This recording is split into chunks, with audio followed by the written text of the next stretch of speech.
Hello, my name is Mark Taylor. Welcome to the Education on Fire podcast network. This show is sponsored by the National Association for Primary Education. There comes a time in every person's life when you realise it's not about doing what you are told, but doing what you know is right for you. Let us take a journey of learning and discovery with the world's most successful people who are living the life of their dreams, walking through life using their inner wisdom and being of service to others. Forget exams, grades and test scores. What is your purpose? As we let go of what we think should be and learn from our elders to gain knowledge, inspiration and a true sense of who we are. What are your dreams? Does your life have meaning? Are you living a life of significance? Let's talk with today's guest.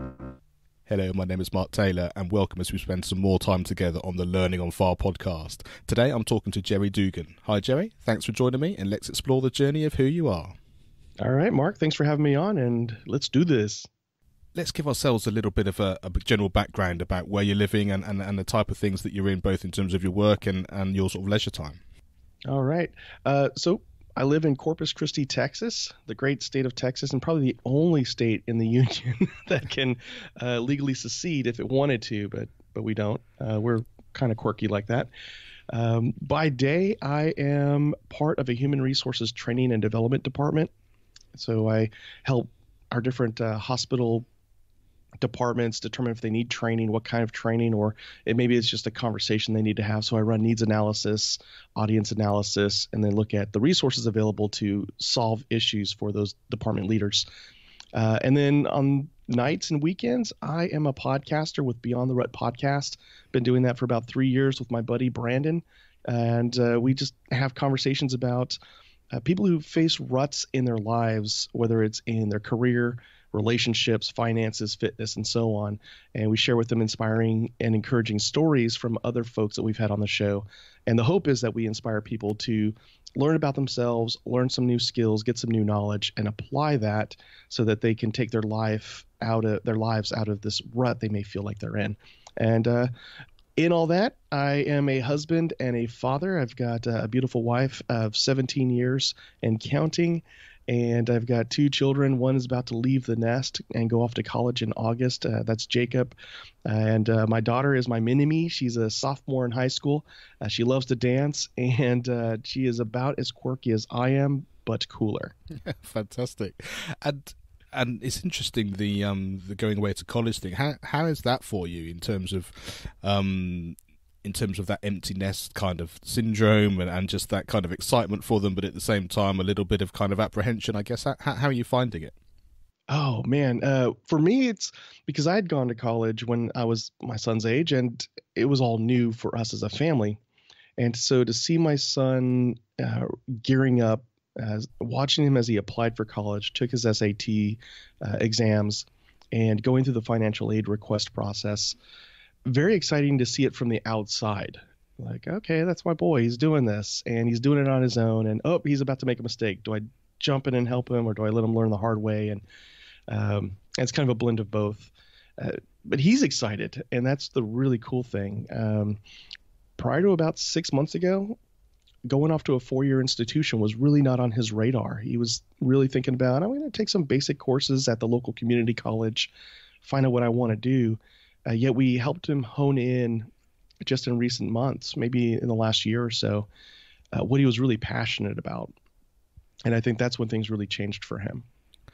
Oh, that's really interesting to hear, because that's what this podcast is all about. It's about finding your passion. It's about understanding how it fits in with everything else in your life. And I'm really interested to see what sort of value you can give our listeners in terms of your podcast, because I know a lot of people, especially when they're in the education system, it's really hard not to feel like you're just going through the motions sometimes, especially if you haven't quite found your passion or you're not quite sure how you're going to develop. So I'm really interested to see what sort of insights you're going to get from that, because I know you've had over 100 interviews, haven't you? So you're going to have lots of different stories and lots of different ideas from lots of different people, which is what I love about this, because you get an ongoing theme often in terms of the sorts of things that lots of people go through, even if their actual circumstances are different.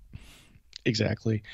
So our show, Beyond the Rut, is about, it's targeted towards men specifically. This is the funny thing. So we're targeting men specifically in their mid 30s, late 30s, even their 40s, who are married with children. They have what looks like a great corporate career. They've got the office they've always wanted. They've got the six-figure income.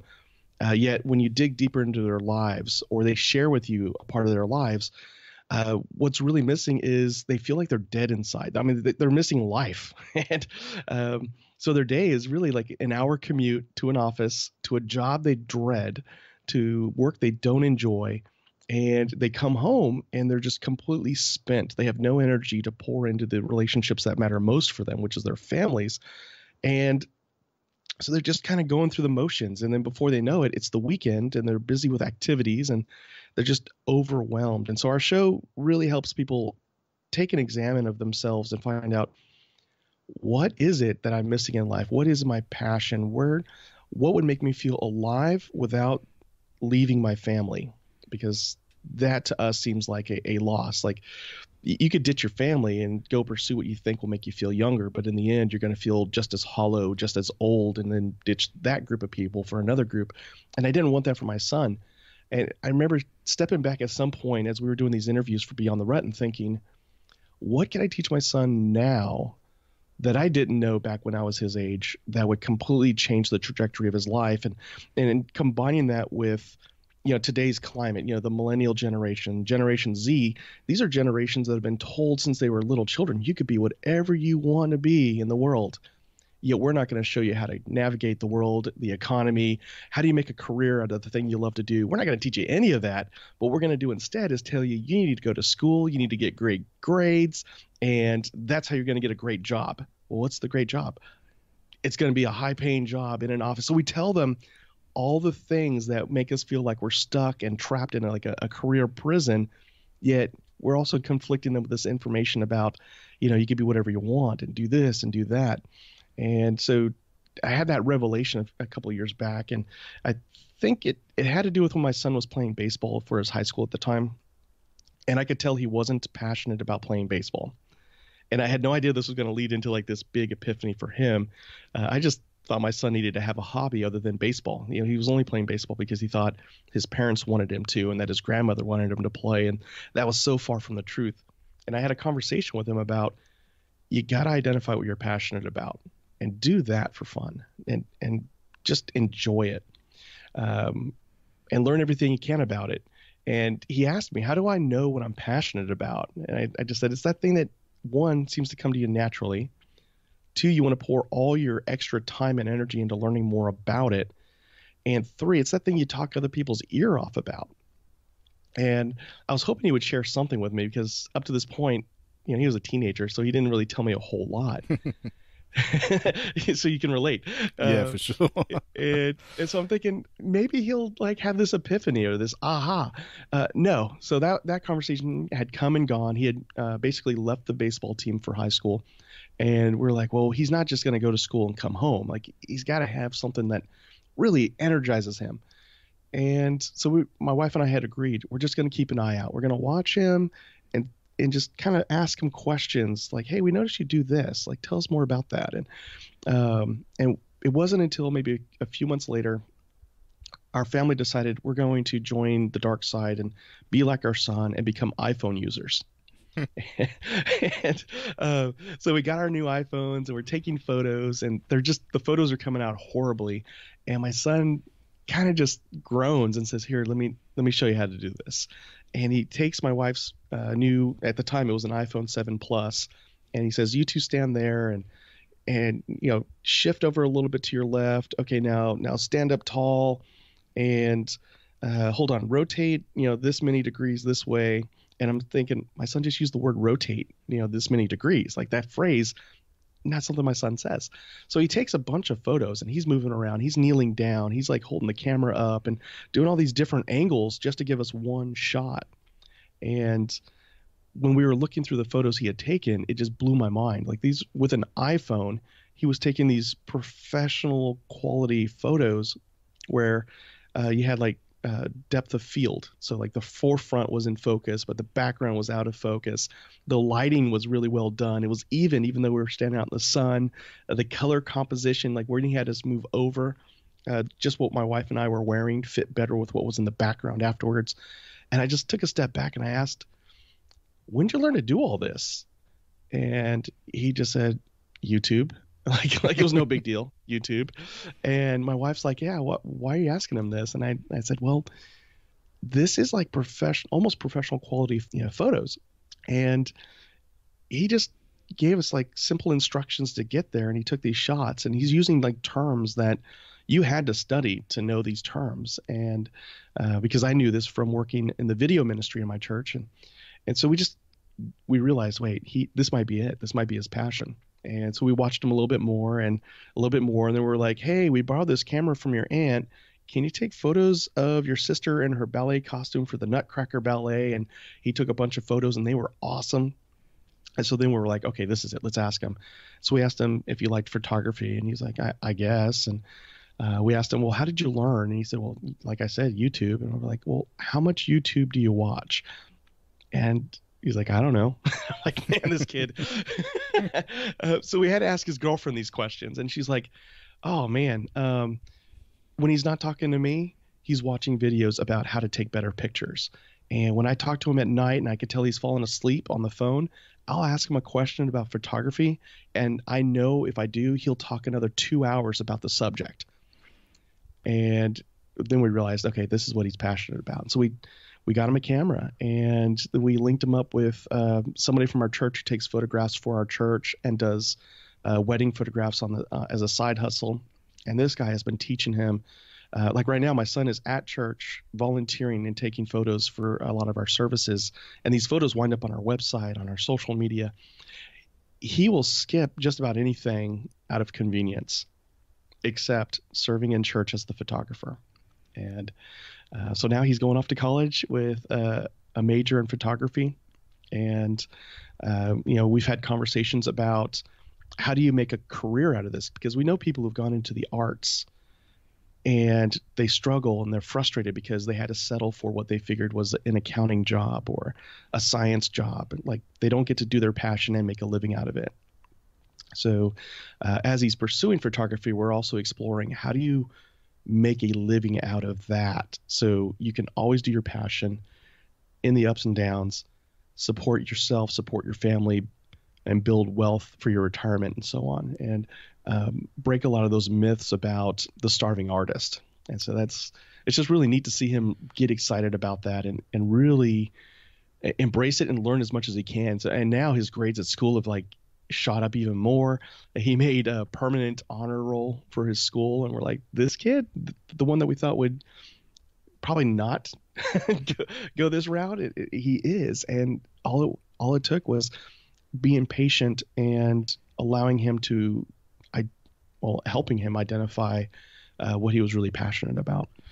I think that's fantastic, and all kudos for you in terms of having that understanding and ability to stand back to sort of see the overarching kind of idea of we're going to watch, we're going to see, we're going to take notice, ask questions in a way which actually sort of just opens a door, because I think that could be a really difficult thing to do as a parent, and also then to be able to just, like you say, you think when you talk about I'm going to find my passion, I'm going to be literally blazing at it from the year dot when I know what it is, but to actually sort of work your way in and find what that is, I think that's an incredible little journey there, and yeah, it's a great story for us to hear.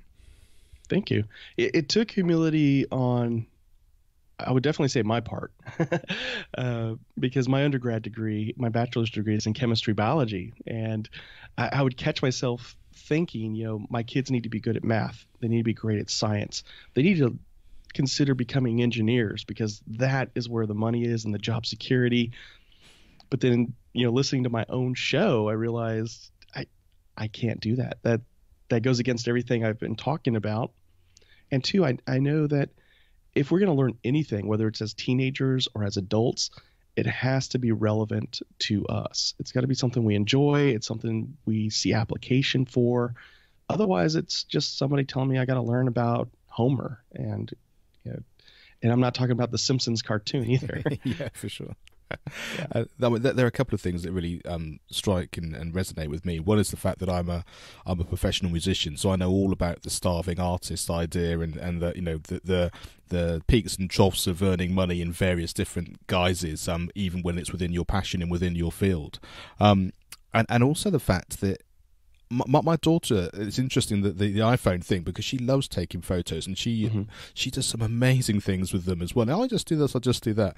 And she's only 11 at the moment, so she's just literally just playing around and enjoying it. But it is that sense of, because she asked me a long time ago, we were on our way back from a tumbling class, and she said, well, how would I have it as a job? What would I do as a career, kind of thing.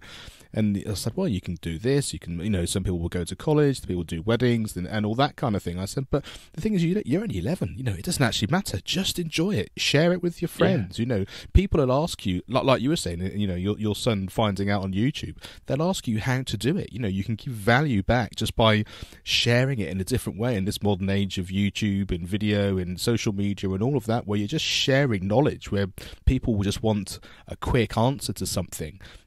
Within that, there's all opportunities, both in terms of having your passion, sharing knowledge, and within that comes the opportunity to earn money as well as the traditional route as well. And I think it's a very exciting time for kids. And I think the environment that you set up to see that anything is possible, that just allows that opportunity to come to you, I think, as much as you actually creating the opportunity for them.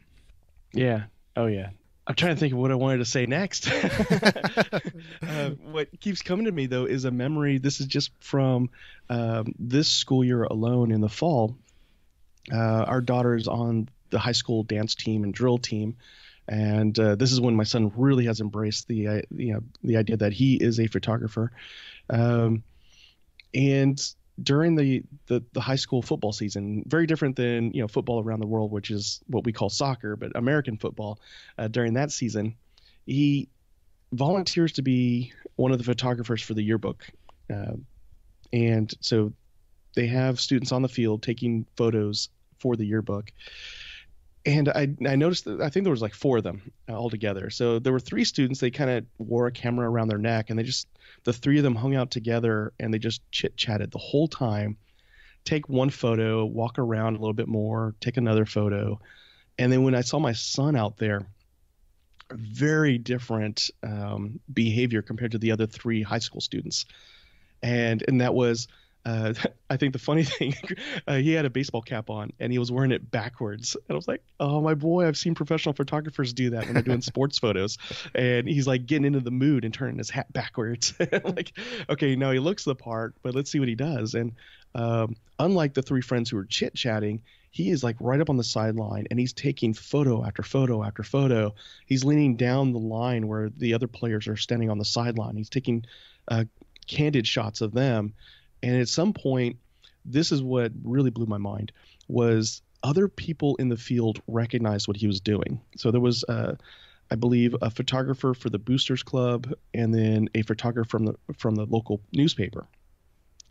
Both of them walked up to him, and I'm watching this from the stands. So my first thought was, oh boy, they're telling him he's in the way, or they're going to be like all professional and high and mighty and tell him to stand here or stand there. And sure enough, they were telling him to stand here, stand there. And so I thought, oh no, they're screwing him up because they're jealous or something. And then as I continued to watch, I saw one of them point off in the distance, and Jacob walks away towards that direction. I thought, what did they do? And I lose sight of Jacob for a bit, and then when I see him again, he is opening, or he's telescoping out a monopod. And I was really mind blown at that point. So what had happened was one of those photographers had said, you know what, because they had looked at his pictures on his camera, and then that's when they pointed. And basically they said, hey, you could take better photos if you have a monopod. Go over there. I've got a spare. You could borrow it for the game, and go grab it and come back here and we'll show you how to use it and show you some tips and tricks. So they basically, these 2 professionals took our son under their wing, and now they're following each other up and down the sidelines and taking similar photos, and they're sharing their craft with him. And I just thought, wow, you can't buy that in a university or in a high school or anything like that. That all came from identifying his passion and putting him in places where he would be mentored by other photographers who were just a few years or many years ahead of him, and just get out there, do the work. And when you get noticed and people start giving you tips and tricks, pay attention to that. And I don't know where he picked that up, but he did. And seeing him embrace that and do that just blows my mind. And all we can do is say, yes, whenever he asks us, hey, can I go do this photo shoot with, my mentor, Michael? And we're like, yes. How are you getting there? Because you don't want to get your driver's license.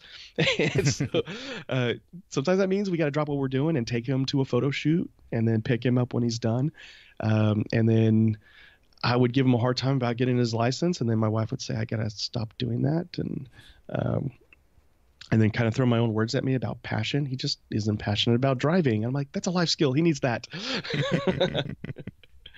But just really exciting to see that grow in him. Yeah, I think that's fantastic. And I think all of us listening who can just think, I can really relate to that. There's something which I do, or especially when there's someone that sees the passion inside you, or really sees something in you which they want to support. And like you say, that's not about anything other than them just identifying with like a kindred spirit, really, isn't it? It's that kind of, you're obviously loving the interest that you're in, and we do it, and we can help you. And the fact that you'll have a proper conversation and a dialogue about it means that they get as much out of it as you do. And I just think it's, I think if you can understand that and you can feel that, then you're on a winning path. And I think that's incredible value and advice for people that are listening. So thank you very much for that.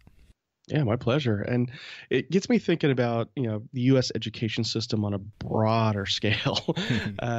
And I don't know if I'm pretty sure this isn't the same across the rest of the world, because we have a lot to learn from other school systems outside of the United States. But there seems to be this big push that the only education worth providing is STEM education. So science, technology, math skills, that kind of thing. And I don't think that's the best way to go. It doesn't tap into the passion for everybody. Not everybody is excited about math and excited about science. And there are those who are, though. There are those very analytical types. They love staring at a flower and wondering, why is that thing yellow and not, say, purple? Or, why does it not have razor sharp thorns? And, there are people who love that. And, some people look at that same flower and say, I wonder if that thing will cure cancer.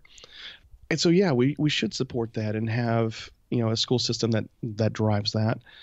But I think, and again, I don't know if this happens in other first world countries, but I know when a school district in the United States is struggling financially, the first thing to go are the arts. So, we're going to cut back on the music program. We're going to cut back on the art and the sculpting programs and so on. And when I think back to, what my high school education did for me. And I think that the classes I found the most value in were actually band. But when you look at the work I do today, I don't perform professionally. Yet I don't think that band was a waste of time because it taught me things like rhythm, noticing patterns. Because if you're going to memorize a piece of music or many pieces of music, you have to learn to chunk material into bite-sized pieces that'll make it easier for you to remember in sequence. Well, that's what my job is now. I help people take complex ideas, chunk them into smaller bites, and deliver that instruction in such a way that the learner picks up on it gradually, and it's scaffolded or sequenced in a way that they get it and they know how the new piece of information fits in with the old piece of information. Well, I really learned that from middle school and high school band and playing all through college, the tuba. So I was really into heavy metal music back then. And had to get a band joke in there, right? Yeah. But then on top of that, playing in a band teaches you things like you got to be aware of your surroundings. So I could look at my sheet of music, kind of get a sense of what the tempo is, and then just play all my notes. Yet if my horn is out of tune, it sounds horrible and makes everybody else sound horrible. So if you've got a 70-person band, one instrument is enough to make the whole thing sound bad. If I'm off tempo just by half a beat, it'll throw the people off. It'll sound like a big muddle of noise. If I'm too loud or too soft, the chord doesn't hit the heart of the listener. And so music actually allowed me to have self-awareness and understand how to work as a teammate better than if I just did solos on tuba all day long, every day. And I think if there's somebody out there listening who runs a school district, please, fight for your arts programs and see that there is value in learning these things beyond just, well, you'll never make a living painting pictures, or, how's somebody ever saved a life by sculpting? And it's like, well, we created these things called cisterns and vases and clay pots, and I think that did a lot to change the course of human history. So I wouldn't discount sculpting as being a useless art form.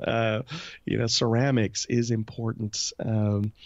Art ties into marketing and business, and there's just all these connections that can be made if we just let people have that artistic outlet, but then also allow those who are more analytical that outlet as well, and really help our students hone in on what their strengths are, as opposed to everybody must learn the same stuff all the time. Yeah, I think that's absolutely true, and I think certainly in the Western world that that whole sense of needing to be able to test things so that you can get a score and that you can compare and all of that sort of stuff, what you've just described is the breadth that we need, both in terms of the fact that, like you say, it may well be, as in my case, music was the thing that not only became my career, but it was my passion.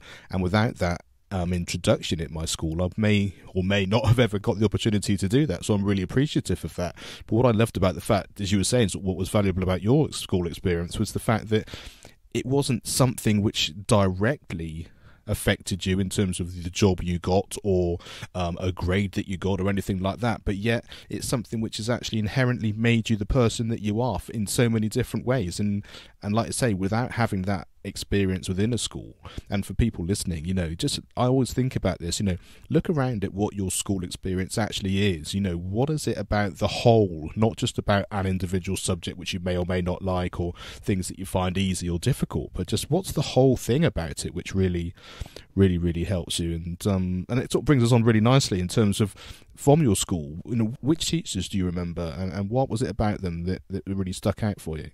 Oh man, so many really good ones. But if I were just to back up as far back as high school and not go any further than that, there are two who stand out. One is my 11th and 12th grade math/physics teacher, Mr. Gordon Jones.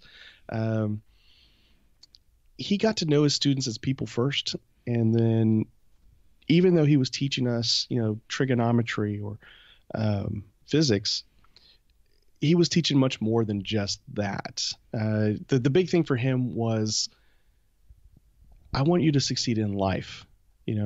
Not all of you are going to become physicists. You're not going to design satellite dishes like I did and create an early retirement for yourself and only teach because you love to and you were bored out of your mind and you want to help lower income cities thrive.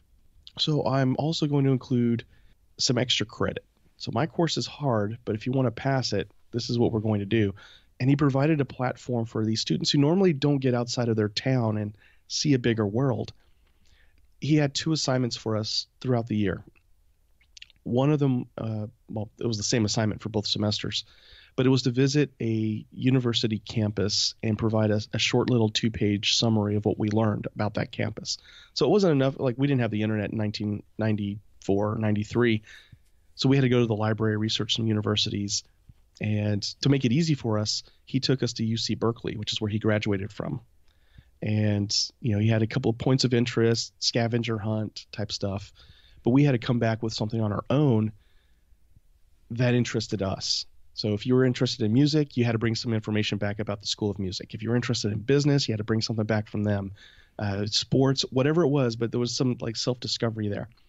And he did that twice a semester. So there was the UC Berkeley trip, and then we would kind of vote on the other university we'd go on. And he kind of had to do this under the radar, though. So the district didn't approve of him, getting buses and taking students out to these college campuses. So he would just kind of talk like, hey, I'm going to be at UC Berkeley on Saturday at 10 o'clock. And And to get there, I'm going to actually start from this high school at like 8 a.m. And so if anybody happens to show up at 8 a.m. and they want to follow my car up there, that's your business. And if you want to bug me when I get to UC Berkeley and you ask me for like a map of the school and ask for an assignment and stuff, I'll have some on hand just in case. But this is not mandatory. And sure enough, 25 students would hop in their cars and caravan behind our physics teacher to this university and get to know the college campus. And we're on our own. Like there was no need for permission slips. Like he found a loophole. Like this guy had read all the rules for the school district, and they may have put rules in place now to counter that, but he found a way to expose us to a greater world, a bigger world. And I remember the first day of school, he would tell us, I only have 3 outstanding rules. Yeah, I think it was 3. The first one was to be kind to each other, that no matter what, treat each other with dignity and respect. The second one was don't ever discount yourself. You are capable of doing whatever it is you want to go out and try to do. And the third one was never stop learning. The moment you stop learning, you pretty much are dead and you're not growing anymore. So if you want to succeed in life, learn new things. Take something you're already great at and learn something new about that to make you even better. If you're curious about a topic, go learn about it. If you want to learn something even deeper on a deeper level, go try it and learn from your mistakes. And so it was just that simple. Be kind to others, don't discount yourself, and always learn something new. And I've applied that to my life ever since the day he said it. I love it. Yeah. I just think that just gives you the freedom then, doesn't it, to know what the essence are, how you want your life to be and how you're going to go about doing it. And from there, you've just got the option to take it in any direction, whether it's within that particular class or another class, because he's not just teaching you about physics or, like you say, or about trigonometry or whatever it happens to be.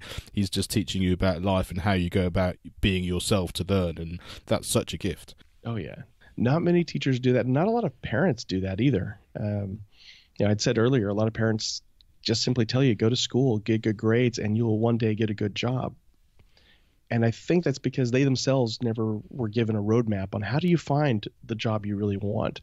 How do you find at least the career field? Because there's an infinite number of possibilities of jobs out there in the world. And if your job doesn't exist, you could be like my vice president where I work during the day and just create your own job. Now, she had to create value and show value and deliver value, but in essence, her job exists because she pitched it to her company. And I'm grateful because that built a department, and I'm a part of that department, and I now have a check every 2 weeks doing work I love because this other lady had pursued her dream and created a job that didn't exist in the company. So going beyond, the parent advice of go to school, get your grades, you'll get a great job. It is really, just taking that time to explore with your child and help them learn with them, because you're both going into new territory together. And I don't know if this happens in England or the UK. However, I see it a lot here in the United States where we seem to want to, as parents, defer the responsibility of raising our children off to the public school system. So when there's an issue with, say, bullying, we want to blame the school for it. Rather than say, you know what, I need to have a conversation with my child about, 1, not being a bully, and 2, resiliency. So if you are being bullied, what are your options? How can you respond? If it continues, where can we go? And then, of course, hold the school responsible to a degree as far as providing a safer environment so children aren't getting beat up or harassed or ridiculed. However, it's not the school's full responsibility to do that. And then same thing, it's not really the school's responsibility to help my child decide on a career that they're going to have 20 years from now. All they can really do is deliver instruction.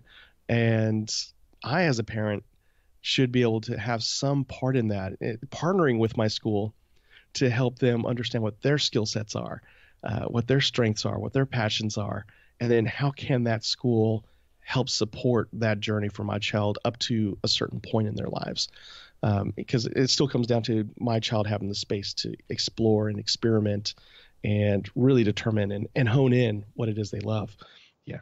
I love that word partnership. I think it's such an important one, and I think what you've described is almost the perfect partnership in so many ways. You know, like you say, you're taking responsibility as a parent, trying to make your children take responsibility for what they do or don't decide in whichever that area that happens to be, and then working with the school or an organisation, because like you say, these skills are going to come into play whether it's a school, whether it's a job environment, whether it's a social environment, whatever it happens to be, they come back time and time again. And so understanding all of that, and that's why I think the podcasts are so important, and the sorts of conversations that we have are so important, because as a child, if you're hearing these things, you start to go, yeah, this is what I've been feeling, or why I've not been feeling how I wanted to, because I knew there's more to it than just I've got to go there and at 9 o'clock I'm going to be doing English and at 10 o'clock I'm going to be doing maths or whatever it happens to be.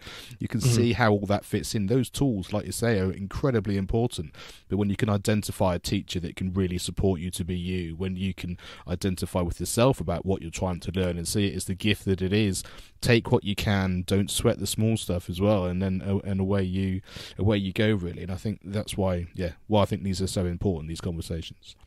Oh yeah, definitely. And you got me thinking about further back in time when our kids were younger even.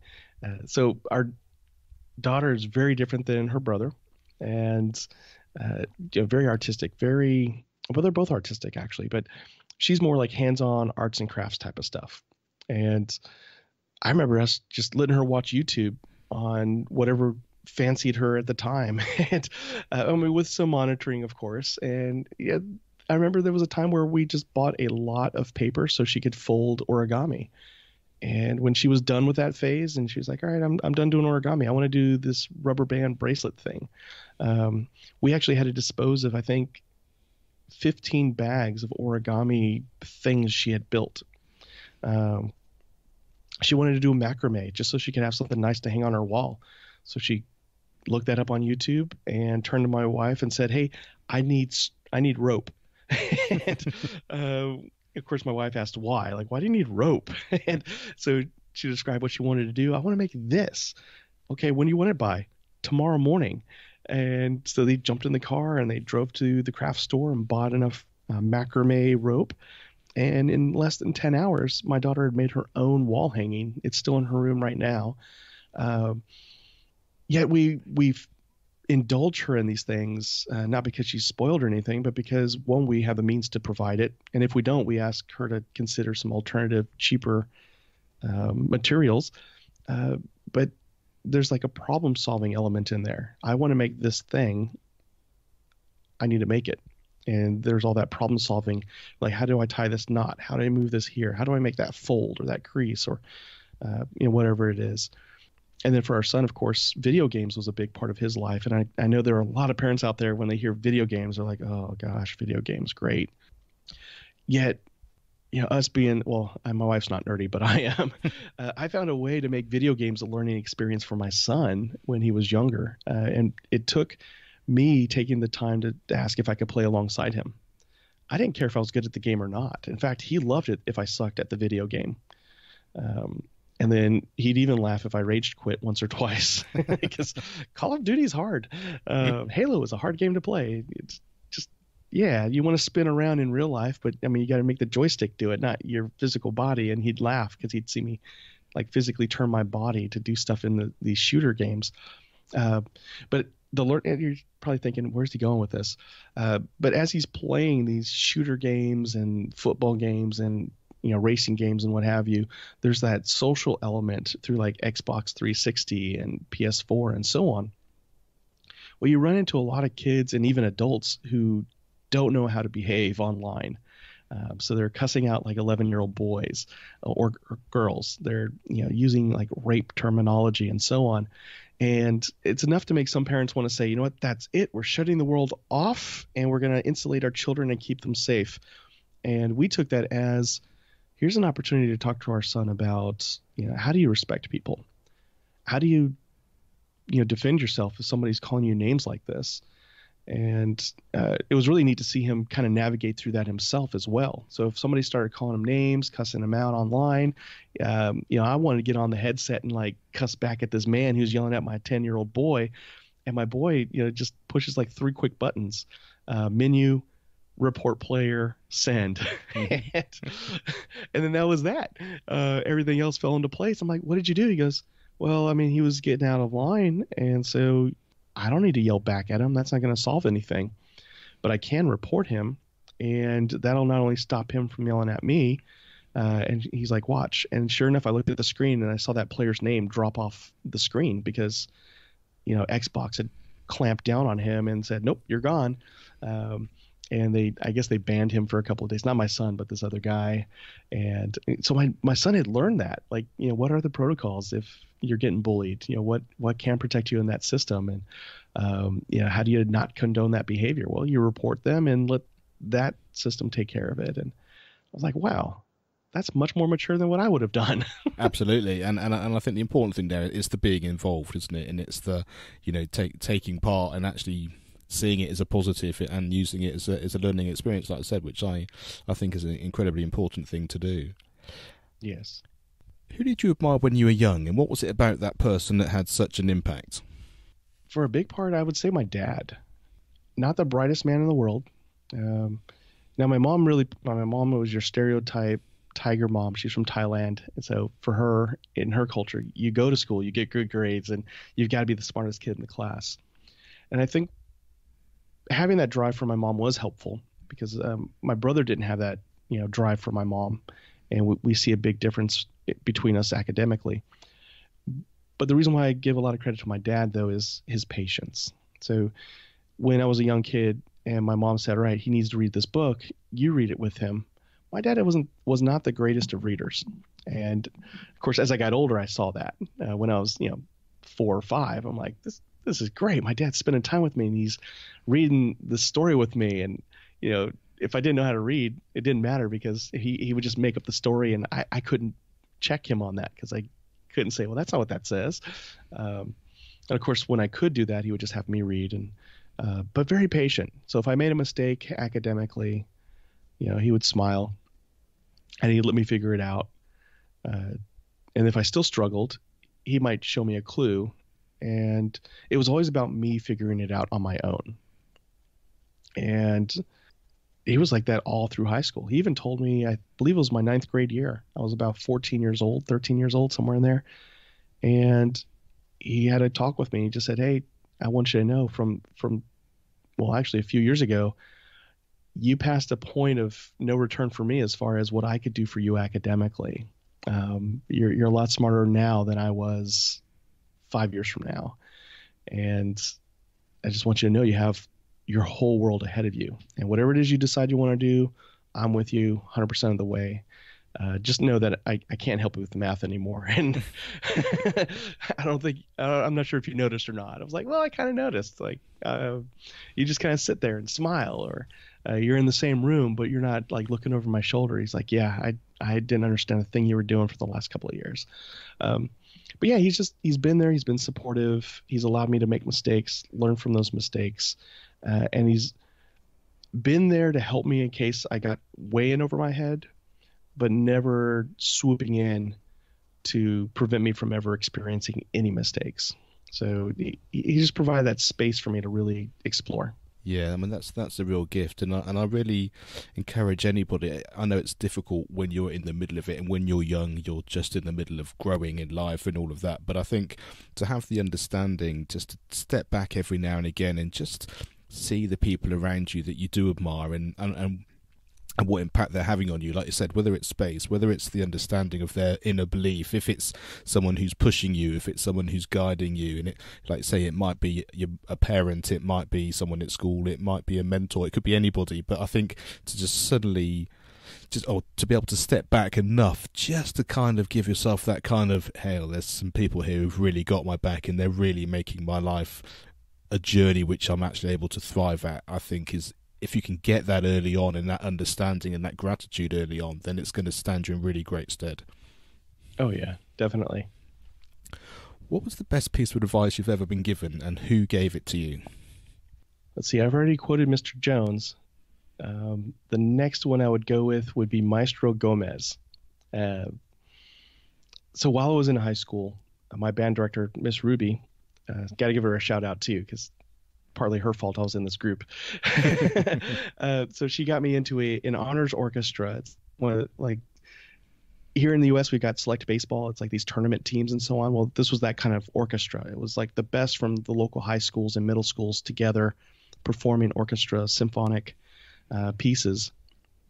And I remember Maestro Gomez was having us perform a piece, I believe it was Finlandia, and it had a very difficult part in it. And everybody was having a hard time. Even the tuba part was hard. And the tuba part, one of the reasons why I chose tuba was that it's easy to play. Hard to master. It's like Mozart, but very easy to get started. And then you can just hone in from there much easier than you can with other instruments. And everybody's just frustrated. And we're like maybe 2 or 3 nights before our concert. And people are starting to break down and just start kind of yelling at him, like, as much as he would allow us to get away with anyway. And they're sharing their frustration with him. Like, why are we playing this piece? We're high school students, we're middle school students. And from what our parents have told us, this is a professional level piece and we're not doing well. We're not thriving. So he took a deep breath and he knew there were parents in the hallway. So he called them into the room as well. And he just looked us all in the eye. I mean, he's looking around the room, connecting with us. And he says, yes, this piece is hard. In fact, this is not abridged in any way. This is not rearranged in any way to be easier for a high school student or a middle school student. If I wanted it easy for you, I would just send you back to your schools. But you are the cream of the crop from your schools. You are striving to be better than so that you could one day probably do this professionally. So here's my philosophy behind this particular piece. You're performing 6 other pieces. This is the one I want you to know about. You're here at this level. And he holds his hand out, probably about shoulder height. And he said, this is where you are now. And then he holds his other hand out beneath that hand, about a good 8 inches or so. And he says, this is probably where your peers are in your school. So you're already better than. Now, if we play a piece that's to your level, this is where you are. And he put us at that right hand at the same level as the left one. So at the shoulder height. Then he said, now the piece you're playing is at this level. And he puts his hand as high as it'll go. So good 2 feet, maybe 3 higher than where the left hand is at shoulder height. Said, you're not going to reach that level where my right hand is. Yep. That's 2 feet higher then. You're not going to reach that. You're in high school. You're in middle school. And so people were like scoffing, and you hear some of the kids say, see, that's what we mean. He said, however, if you push yourselves and you go and you go and you go, even if you don't hit this level, which I know you won't, you're going to be at this level at least. And he brought his hand down, but it was still higher than the original starting point for us, a good 6 or 7 inches higher, like eye level. And then that's when it hit me that the whole point why he was pushing us had nothing to do with expecting us to perform at the professional level as high school students. His push was he was going to make us a lot better than we were now by taking it up a notch or 2 or 10 in this case, and giving us room for error. And it was amazing because when he explained that to us, we still made mistakes when we performed it live, but when we went back to our school, music just got a whole lot easier by the time we were done playing this piece. So I think the short way to say that is push yourself outside your limits, because when you're done, your limits have just gotten bigger. Your capacity has just gotten larger. What advice would you give your younger self? I'd probably give myself 2 pieces of advice. Number 1, don't sign up for every credit card that gets offered to you while you're in college. And with that, don't sign off on every college loan that's offered to you. If there's any one regret in the future, it's that I'm still paying for the college degree that I don't even use, at least directly anyway. And the second piece of advice would be around the same thing we're doing for our son, which is, what is it I was really passionate about?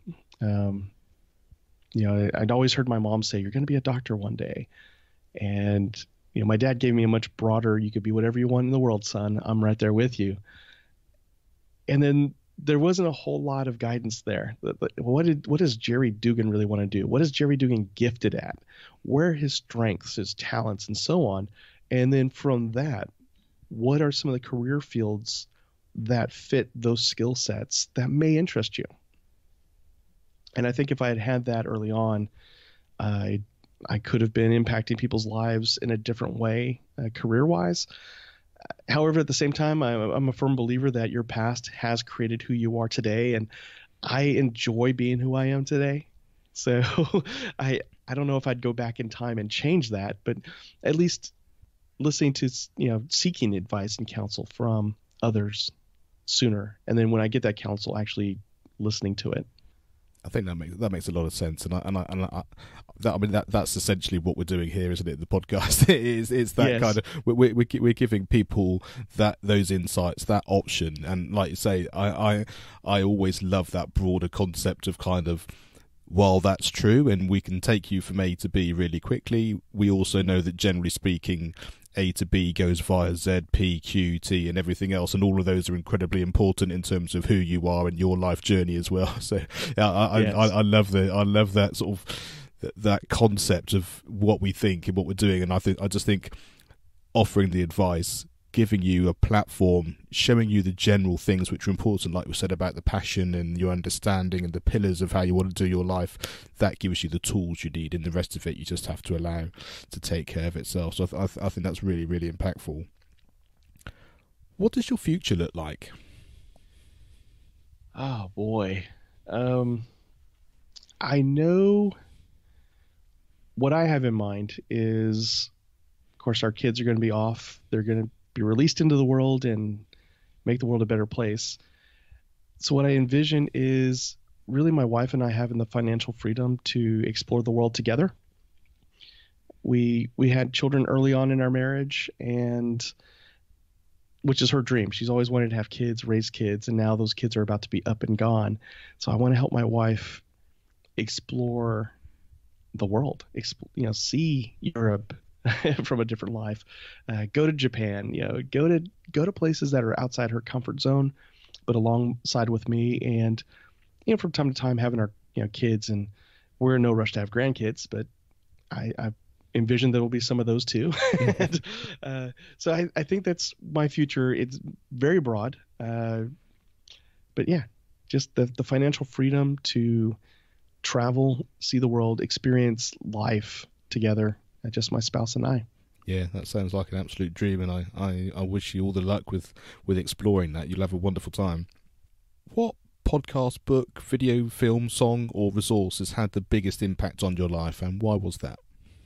Now, funny thing is, Beyond the Rut has influenced me a lot, and I'm not saying because I listen to myself and my own voice, and I'm like, yeah, that was a great idea, Jerry. Go do that. The people we've interviewed have given me a lot of inspiration myself to be emboldened in what I want to do. And at the same time, it's allowed me to give, tips and advice to other people. So like my son, who's interested in photography and he's pursuing that. We interviewed a couple of photographers on Beyond the Rut. One guy in particular traveled the world for 3 years, never had to pay for a hotel room, and never had to pay for a meal. He learned how to take his passion and use that to barter for the things he needed for 3 years straight. And so I was able to share that with my son and open up his perception of the possibilities. I've been able to talk with people who wanted to launch a business, and we've linked them with people who have been on our show, who have launched businesses, and share their trials and tribulations with them. And so I really enjoy that, and it's helped me be more of a people connector in a way. So besides my own show, because that does sound kind of arrogant and conceited, another book that has really helped me is by Dale Carnegie, How to Win Friends and Influence People. And that really focused around how if you want to succeed in life, it isn't about me. It's about connecting with other people. So getting to know the other person's name at a very basic level. finding out what that other person needs, and then how can I help that person meet that need. That has probably been the most valuable advice in my career, in my marriage, raising my children, is realizing that it's not about myself, that if I'm going to live in community with others and succeed in that community with others, I need to get to know those people and find a way that I could bring value to their lives. And then in return, some of them are going to pour back into my life. Not 100%. I don't even know what an actual statistic would be on that, but overall, the more I give to the world, the more seems to come back to me and bless me.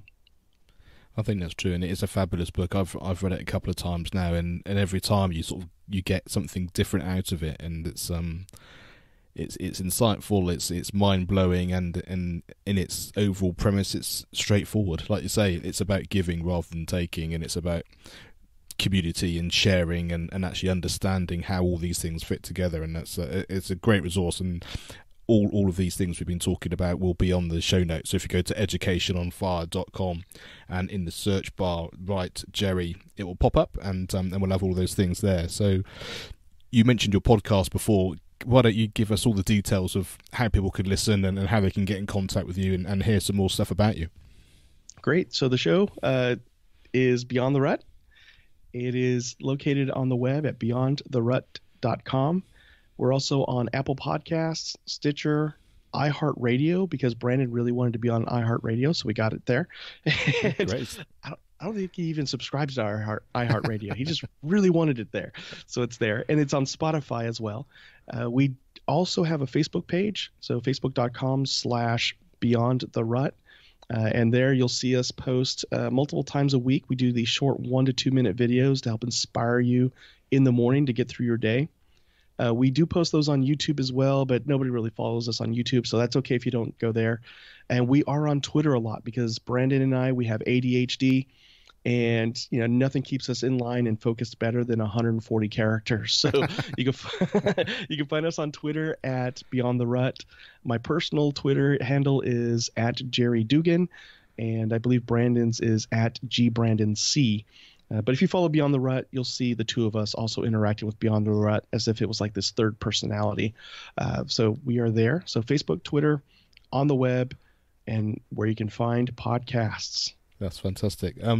Thank you, Jerry, for sharing your wisdom and allowing us to learn from your wonderful experiences. Thanks for having me on here, Mark. This was a blast. Thanks for listening to the Learning on Fire podcast. For more information, please visit educationonfire.com and follow the links from the homepage.